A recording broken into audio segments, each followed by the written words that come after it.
वैसे घर वाले को क्या है, घर वाले को हर लोग को चलता है कि हमारा बेटा हमारा घर पे रहे, हमारा चिराग हमारे घर पे रहे, लेकिन सरकार नहीं चाहती है कि हमारा बेटा घर पे रहे।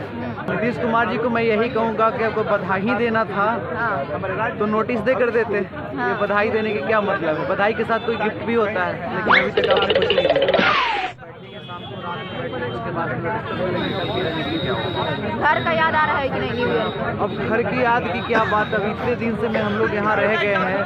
अब हमारी मांग को लेकर अगर घर वाले लोग को भी उम्मीद जुड़ गया है कि जल्द से जल्द लोग यहाँ पे हमारा, लेकिन सरकार नहीं चाहती है कि हमारा बेटा घर पे रहे। तो यही सही, अब सरकार की मंशा क्या है उसमें से पता चल। न्यू ईयर का बधाई दिए हैं नीतीश कुमार जी को मैं यही कहूँगा कि आपको बधाई देना था तो नोटिस दे कर देते। ये बधाई देने के क्या मतलब है? बधाई के साथ कोई गिफ्ट भी होता है, लेकिन अब क्या लग रहा है, अब क्या करेंगे आप लोग? अब कहीं ना कहीं जो उम्मीदें हैं और थोड़ा सा टूटती हुई नजर आ रही है। देखिए, उम्मीद कभी टूटता नहीं है, ठीक है। उम्मीद जब एक बार हम लोग लेके चल गए हैं तो उम्मीद कभी खत्म नहीं होगा। और हमारी जब तक सत्याग्रह चलता रहेगा, जब तक सरकार को बैकफुट नहीं रहना। तो समय भी बहुत कम है आप लोगों के पास, डेट भी घोषित कर दिया गया है। डेट घोषित करने से क्या होता है? डेट घोषित कर दिए हैं, वो तो छुपाने के लिए जल्द से जल्द उन्होंने डेट घोषित किया था। वो अपनी नाकामी छुपाने के लिए जल्द से जल्द एग्जाम लेना चाहते हैं कि लड़का हताश होकर सत्याग्रह रोक देगा, लेकिन उनको जो करना है करते रहें। हमारा आंदोलन जारी रहेगा, हमारा सत्याग्रह जारी रहेगा और उनको एग्जामिनेशन का नोटिस जारी करना होगा, री एग्जामिनेशन भी लेना है। तमाम इल्जाम लगा रहे थे सिटी एसपी पे, डीएसपी पे, आप कह रहे थे कि झूठा साबित किया गया हम लोगों को। बिल्कुल, हम इस आधार पे कह रहे थे कि जब उनके तरफ से जो प्रस्ताव आया था, उस दिन रात में एक दिन प्रस्ताव आया था, एसडीएम साहब के नेतृत्व में कोई प्रस्ताव लेकर आए थे कि आपको किस डेलीगेशन से बात करनी है। तो हमारी बात हुई थी कि हम लोग सीएम से बात करेंगे, हम लोग चेयरमैन से कभी नहीं बात करेंगे। तो हमने 5 का डेलीगेशन बनाकर सुबह दे दिया था और हमने अपना मेमोरेंडम भी तैयार कर लिया था। फिर उसके बाद सुबह उन लोग की तरफ से आती है डीएसपी साहब अन्नू कुमारी के नेतृत्व में आते हैं, बोलते हैं कि हम आपको उनसे बात है। और एसडीएम साहब भी थे, बोले कि मैं सीएम साहब की बात नहीं करवा सकता, मैं चेयरमैन से बात करवाऊंगा। तो मैंने चेयरमैन के लिए मैंने बोला कि मैं चेयरमैन से बात नहीं करूंगा।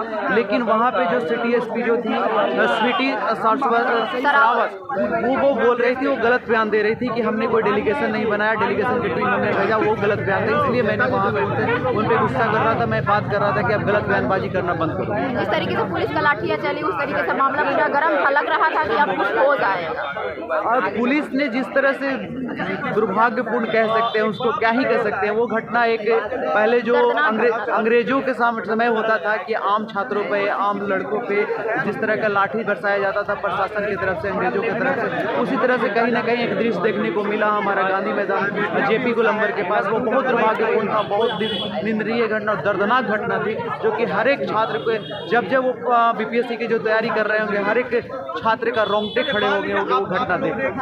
आप भी काफी चिल्ला रहे थे, रो रहे थे, लाठियाँ चल रही थी। जी, लाठी चल रही थी। मैं बार बार अपील कर रहा था प्रशासन से कि आप छात्रों पे लाठीचार्ज करना बंद करो, वैसे करेंगे तो हमारे छात्र भाई हैं वो मेंटली प्रेशर हो जाएंगे, डिप्रेस हो जाएंगे। आप इस चीज़ को पढ़ने वाले छात्र, आने वाले सिस्टम के हिस्सा बनने वाले हैं, भविष्य का अधिकारी बन रहे हैं, आप उसके साथ इस तरह से ट्रीट कर रहे हैं आतंकवादी की तरह, ये बिल्कुल गलत है। अब क्या करेंगे आप लोग? अब उम्मीदें के बांध जो है अब कहीं ना कहीं सर से ऊपर चला गया है। नहीं, उम्मीदें के बांध सर से ऊपर जाने की बात नहीं है, लेकिन मैं यही बोलूँगा जितना विलम्ब होगा सरकार को उतना ज़्यादा प्रॉब्लम होगा कि आम छात्र का ये मुद्दा नहीं कहीं कहीं जन आंदोलन का रूप लेने जा रहा है। और जब जन आंदोलन का रूप आपने देख चुका, जेपी आंदोलन छात्र आंदोलन थी, लेकिन धीरे धीरे वो जन आंदोलन का रूप ले लिया था। तो जन आंदोलन लेने के बाद सत्ता परिवर्तन होता, कहीं ना कहीं सरकार को भी सोचना होगा कि सरकार को स्थिति पता होना चाहिए कि आपको लोगों ने वोट देकर, इतना सारे लोगों ने, आप एक चीज़ स्पष्ट कर दीजिए कि एक इंसान होता है, एक व्यक्ति होता है, एक छात्र होता है, उसके परिवार उस पर डिपेंडेंट होता है, उसके 5 परिवार, आपकी वोट परसेंटेज में कितना का गिरावट होगा, वोट शेयर में कितना का गिरावट होगा, आप स्पष्ट कर सकते हैं कि क्या दिक्कत है। तो यहाँ पे सत्ता परिवर्तन की बात हो जाएगी। फिर देखिए, अब जिस तरीके से आप लोग अमरन अनशन पे बैठे हुए थे और वहाँ पे शांतिपूर्ण मार्च निकाले हुए थे सीएम आवास घेरने के लिए, लेकिन आप लोग कह रहे थे कि हम लोग अनशन पे हैं, फिर भी लाठियाँ चलाई जा रही थी। उन लोग सुन कहाँ रहे थे बातें? अगर बातें सुनते, लोगों को उनके अंदर इतना ह्यूमैनिटी कहते हैं, मोरल वैल्यू होता, मोरल रिस्पेक्ट होता, इथिक्स पढ़ के आते हैं जितने भी लोग आयोग से चुन कर आते हैं अधिकारी, लेकिन इस चीज़ को कहीं ना कहीं वहाँ पे जब सामने आता है, ज़मीन पे उतारना होता है, जब इथिक्स दिखाना होता है, वहाँ पे इथिक्स उनकी डाउन हो जाती है। तो मैं यही बोलता हूँ कि आप इतने अच्छे से पढ़ लिख कर मेहनत करके आए हैं तो आप उस चीज़ों को दिखाइए। छात्रों को कोऑपरेट करना चाहिए था, छात्रों को साथ देना चाहिए था। हम लोग कोई गलत नहीं कर रहे थे, हाथ जोड़कर आपसे विनती करके बात कर रहे थे। वाटर कैनल का इस्तेमाल जिस तरीके से हो रहा वाटर था, कैनल का इस्तेमाल तो बिल्कुल नहीं होना चाहिए, क्योंकि वाटर कैनल इतनी ठंड है, इतनी कड़ाके की ठंड में आप वाटर कैनल का इस्तेमाल कर रहे हैं और बच्चे की तबीयत खराब होगी, उनकी मानसिक स्थिति क्या होगी, आप इस चीज़ को काहे नहीं सोचते हैं? जैसे 4 तारीख को एग्जाम होगा तो जितने अभ्यर्थी प्रोटेस्ट में बैठे हैं क्या एग्जाम देंगे कि नहीं? देखिए 4 तारीख हम लोग ने एक चीज़ बता रहे हैं कि 4 तारीख को जो एग्जामिनेशन ले रहे हैं, पहले तो निराधार एग्जाम ले रहे हैं। तो अगर एग्जाम निराधार ले रहे हैं तो वो सारी चीज़ों को मैं खंडन करता हूँ। एग्जाम हमारे जितने भी विद्यार्थी हैं बाइकआउट कर रहे हैं। हाँ, अब बाइकआउट होगा। हाँ, बाइकआउट होगा। बहुत सारे अभ्यर्थी बोल रहे हैं कि एग्जाम हम लोग देंगे। अब और जो एग्जाम उनको जबरदस्ती किसी पे पाबंदी नहीं किया गया, जो आंदोलन में जो हमारे जो शामिल जितने भी भाई लोग हैं जिनको मतलब था, उन लोग बाइकआउट कर रहे हैं। और हम आग्रह करेंगे कि अगर आप एग्जामिनेशन जितने लोग दे रहे हैं उनकी अपनी मर्जी है, लेकिन मैं ज़्यादा से ज़्यादा कोशिश करूँगा कि आप लोग एग्जामिनेशन को बाइकआउट कीजिए। सुर्खियों से खबर निकल कर आई है कि एक लड़का है कि जो सीएम नीतीश को लेटर लिख रहा है कि री एग्जाम नहीं होना चाहिए। अब जो बच्चे लिख रहे हैं वो लिख रहे हैं, उन पे हम नहीं कर सकते। अब जो भी भाई लोग हैं, वो जितने भी लोग लेटर लिख रहे हैं, अब उनसे मैं यही अपील करूंगा कि देखिए आप अगर एग्जाम देते हैं तो आपको जब पता है कि 4 लाख बच्चे के साथ अन्याय हो रहा है तो आपके साथ न्याय की उम्मीद कैसे आप कर सकते हैं? आप इस चीज़ को समझिए। जो भी भाई ने लिखा है उनसे आग्रह है कि आप इस चीज़ को समझिए। ये चीज़ नहीं होने वाला है। अगर एक बार एग्जाम होगा तभी आप उस चीज़ में होंगे। मैं जानता हूँ कि आपके पास प्रतिभा की कोई कमी नहीं है, लेकिन प्रतिभा आपको जांचा नहीं जा रहा है। प्रतिभा से एग्जामिनेशन नहीं हो रही है, प्रतिभा से आपको नौकरी नहीं दिया जा रहा है। यहाँ कहीं ना कहीं उसके बीच की सर्कमस्टेंस तैयार किया जा रहा है और उसके अंदर बहुत बड़े खेल हो रहे हैं। उस खेल को समझिए, और खेल को नहीं समझेंगे तो आप एग्जामिनेशन दे लीजिए, कुछ नहीं होने वाला, उसका कोई ज़्यादा बेनिफिट नहीं होगा।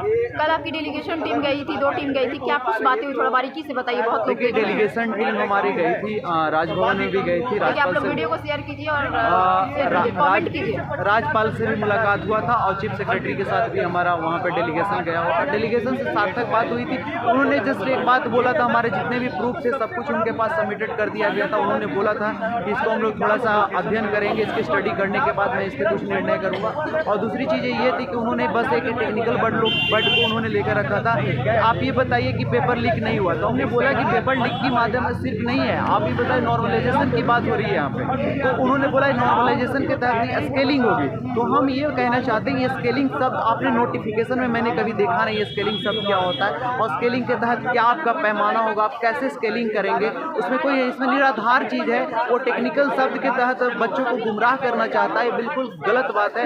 आयोग आप हम खेल खेल रहे हैं और खेल में आप नियम चेंज कर दीजिएगा तो ये गलत है ना।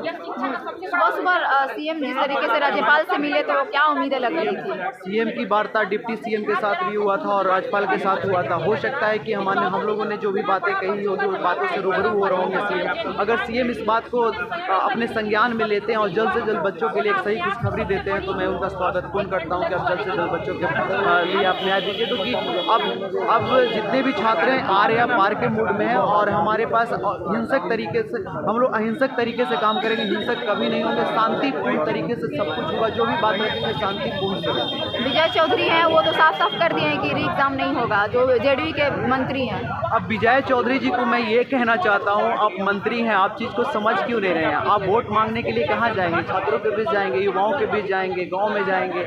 आप जब वहाँ पे चीज़ें आपको स्पष्ट नहीं होगी तो लोग बोलेंगे कि नहीं सारे लोग उपद्रवी हैं। अरे भाई आप इस चीज़ को क्यों नहीं समझ रहे हैं? गलत हुआ है तो गलत हुआ है, मानने के लिए अगर तैयार नहीं है तो अशोक चौधरी जी वो मंत्री हैं, उनको एसी में रहने की आदत है, कमरे में रहने की आदत है, उनकी बयानबाजी करने की आदत है। वो उनको पता नहीं है कि अगर एक दिन धरने स्थल पर आकर रखकर बैठ कर देख लेंगे उनको पता चल जाएगा कि स्थिति क्या होती है, कितनी ठंड के कड़ाके ठंड में मच्छर के बीच में रहना कैसा होता है। उस एसी कमरे में रहकर बयानबाजी करना बहुत आसान काम है और ये बहुत तुच्छ सी बात है। उनको इतनी बड़ी राजनेता को ऐसे नहीं कहना चाहिए। तो हमारे आदरणीय हम उनका आभार करता हूं, लेकिन आपको ऐसा बयानबाजी नहीं करना चाहिए। बीजेपी के जो एक विधायक हैं वो बोले हैं कि री एग्जाम होगा, लेकिन जेडीयू के जो मंत्री कह रहे हैं री एग्जाम नहीं होगा। तो इस तरीके से तमाम बातें सुनने को मिल रही है। अब जितने भी सरकार में सम्मिलित जितने भी मंत्री विधायक जो भी हैं, बीजेपी के लोग हैं, जदयू के लोग हैं, इन सभी से मैं एक ही आग्रह करूंगा कि आप चीज़ों को आप पहले बोल रहे थे कि ये सारी आंदोलन है, सत्याग्रह है, राजनीतिक रंग ले रहा है। तो आपको मैं स्पष्ट करता हूँ कि छात्रों का आंदोलन है, किसी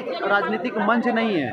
अगर आपको चीज़ें लग रहा है कि राजनीतिक मंच हो रही है तो आप आइए, छात्रों से संवाद कीजिए, हमारे बीच आइए, बात कीजिए। अगर हमसे बात नहीं करेंगे तो आप चीज़ों से कैसे रूबरू कर पाएंगे? और आपको ज़मीन पे आना होगा, हमसे बात करना होगा, तभी आपको स्पष्टीकरण करेंगे। बाहर से बयानबाजी करना बहुत आसान होता है, कोई भी इंसान अकेले में जाके बयानबाजी कर लेगा। यहाँ के लोगों को कष्ट देखेगा, यहाँ की लोगों को से देखेगा कितने परेशानी में लोग हैं, कहाँ कहाँ पे चीज़ें कितनी दिक्कत हो रही है। आप आकर तो बात कीजिए, संवाद करने की बात है। मैंने तो ये बोला नहीं, आप संवाद कर लीजिए। सब लोगों ने आया था, संवाद किया हमसे, आप भी आइए, संवाद कीजिए, बात कीजिए, बैठकर बात करेंगे। और क्या कहते हैं, और हमेशा बात के लिए हम लोग ने किया है, हमारा संवाद भी हम लोग किए हैं लोगों से। तमाम विपक्ष वाले आज रोड पे उतरे हुए थे बीपीएससी के मुद्दा को लेकर, लेकिन उन लोगों को भी पुलिस नहीं छोड़ा। अब मंत्री विधायक जो भी आप देखिए, आप जितने भी विपक्षी पार्टी के लोग हैं वो हमारा समर्थन कर रहे हैं, लोग सड़क पे उतर रहे हैं, लेकिन मैं उनसे आंदोलन कर रहे हैं लोगों से एक ही अपील करूंगा कि जो भी आंदोलन और जो भी हमारा साथ दे रहे हैं उनसे आग्रह है कि आप हिंसात्मक रूप में या उग्र मत होइए।